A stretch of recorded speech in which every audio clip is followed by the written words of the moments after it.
Les 8 et 9 novembre dernier, l'Organisme catholique pour la vie et la famille tenait à Québec un symposium sur la théologie du corps.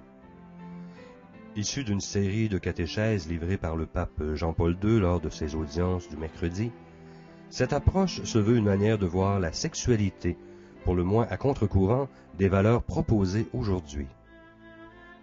Vers une nouvelle révolution sexuelle était le thème de cette rencontre, où plus de 300 personnes sont venues assister à des conférences et participer à des ateliers dans le but de redécouvrir la beauté et le sens profond de la sexualité humaine. Télévision Ciel et Lumière, en partenariat avec l'Église catholique de Québec, se sont rendus sur place afin de nous livrer les faits saillants de cette rencontre.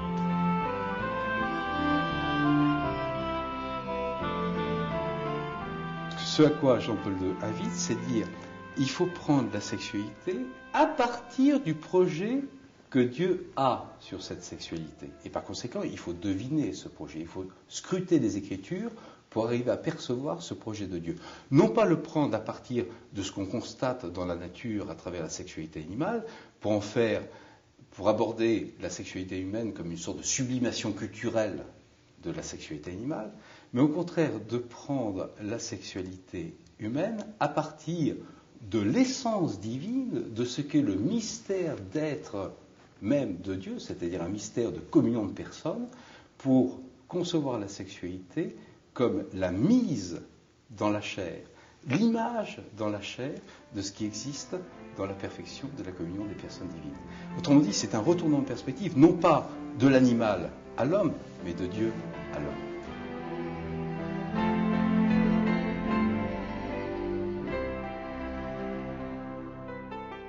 Toutes les fautes d'ordre sexuel ne sont pas des fautes du corps, ce sont des fautes contre le corps. Voilà ce que nous dit Jean-Paul II. Et Jean-Paul II s'élève avec force, on pourrait même dire avec colère, contre toutes les formes de mépris du corps, contre toutes les formes de manichéisme, en disant ce n'est pas le corps qui pose problème dans les questions de difficulté, de maîtrise de notre sexualité. Le corps, il est innocent. Le problème, c'est ce qui se passe dans le cœur de l'homme. C'est le cœur de l'homme qui est malade. Et par conséquent, ne confondons pas, effectivement, comme disait très justement Xavier Lacroix, ne confondons pas la victime et le coupable. Le coupable, ça n'est pas le corps. Le corps, il n'est que victime dans la mesure où tout ce qui est faute d'ordre sexuel, tout ce qui est manquement à la maîtrise de nous-mêmes ou à la chasteté, est une faute contre la vocation et la dignité du corps humain.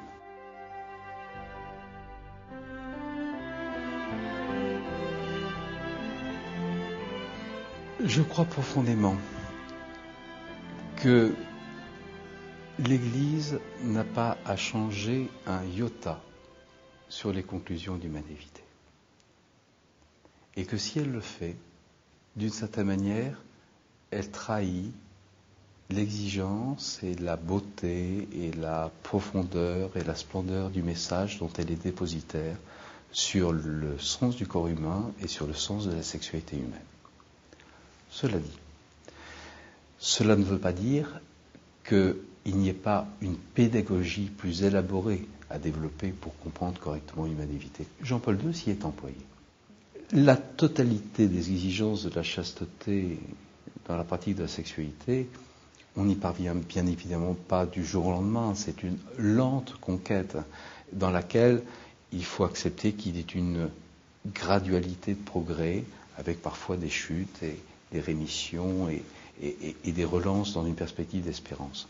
Alors, qu'il y ait une compréhension, qu'il y ait une miséricorde à exercer par rapport à ça, qu'il y ait une compréhension d'un cheminement qui parfois est difficile et qui peut être marqué par des chutes et des relèvements, ça c'est une affaire. Mais de rabattre, d'en rabattre, quant à l'idéal auquel il faut parvenir, je crois que ce serait une trahison de la vérité sur l'homme et sur le sens du corps et de sa sexualité. Le cœur de l'homme, depuis le péché des origines, est irrémédiablement blessé et marqué par la concupiscence. Jean-Paul II le dit très clairement, il y a toute une partie de la théologie du corps qui est consacrée à cela. Et c'est pour ça qu'on ne peut pas présenter ce message et cette vérité sans en même temps donner les moyens de progresser sur ce chemin. Les moyens, ils sont très simples. Et Paul VI se disait déjà dans l'humanité, les moyens, c'est les sacrements. C'est la pratique des sacrements. C'est s'abreuver au sacrement de l'Eucharistie, qui est le plus nuptial des sacrements, qui établit le mariage humain dans la plénitude de sa vérité, puisque l'Eucharistie, finalement, c'est l'offrande nuptiale du Christ à son Église. Et puis elle recourt à la réconciliation, parce que c'est évident que nos vies chrétiennes, elles sont faites de chutes. Mais vous comprenez, par rapport aux exigences éthiques, il y a deux attitudes. Il y a l'attitude qui consiste à dire, parce que c'est exigeant, je conteste le bien fondé de la règle, et je demande que l'on en rabatte par rapport aux exigences, parce que je ne suis pas capable de les vivre. Et par conséquent, je conteste la règle. Ou l'autre attitude, elle consiste à dire, oui, il y a une exigence, il y a un idéal de la règle, je n'y parviens pas, je me reconnais pécheur, je demande, je supplie de recevoir la miséricorde pour repartir encore et encore et encore à chaque fois que je tomberai.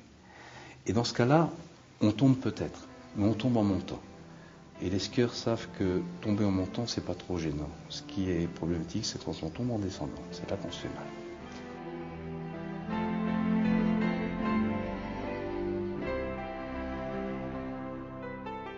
Il peut y avoir une certaine lassitude ou une certaine désespérance à l'égard de sa sexualité. On finit par ne plus croire que c'est par cette voie-là que les époux sont appelés à progresser en sainteté. La voie de sainteté des époux, elle passe par l'exercice de leur sexualité. Et les époux ont à devenir saints, non pas malgré, et encore moins contre leur sexualité, mais par et à travers l'exercice de leur sexualité. Alors évidemment, s'ils négligent cette dimension, eh bien ils négligent la voie par laquelle ils sont appelés à la sexualité. C'est pas la même, à sainteté, c'est pas la même que celle des religieux. Et la perfection de la vie chrétienne, lorsque l'on est marié, lorsqu'on a la vocation du mariage, ça n'est pas de singer la vie religieuse. C'est être pleinement cohérent avec les exigences de cette vie conjugale qui passe par l'exercice de plus en plus purifié, de plus en plus ordonné, de plus en plus chaste, de plus en plus offert, de plus en plus donné de notre sexualité. Il y a progresser en sainteté quand on est chrétien, c'est poser l'acte sexuel de la manière de plus en plus sainte. Mais ça passe par ça, c'est pas à côté de cela.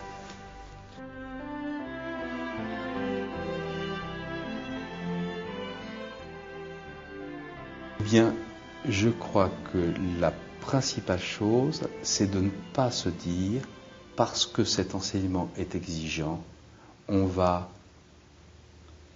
dévaluer ces exigences pour qu'elles passent mieux.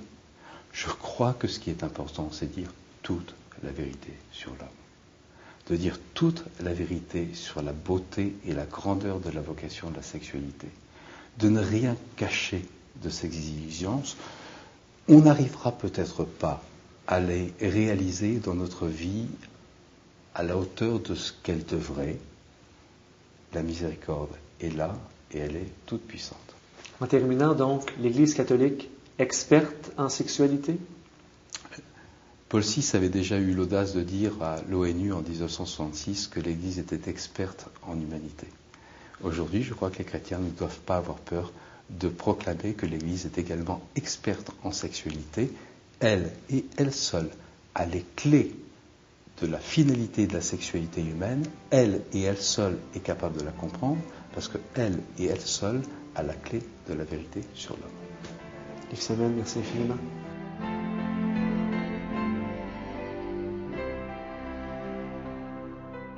On a suivi un cours sur la théologie du corps de Jean-Paul II dans le cadre de notre certificat en théologie.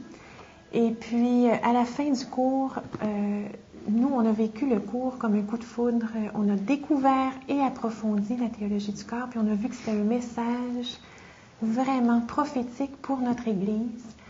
Et en particulier pour les jeunes qui ne savent presque pas, qui ne connaissent pas ce message-là.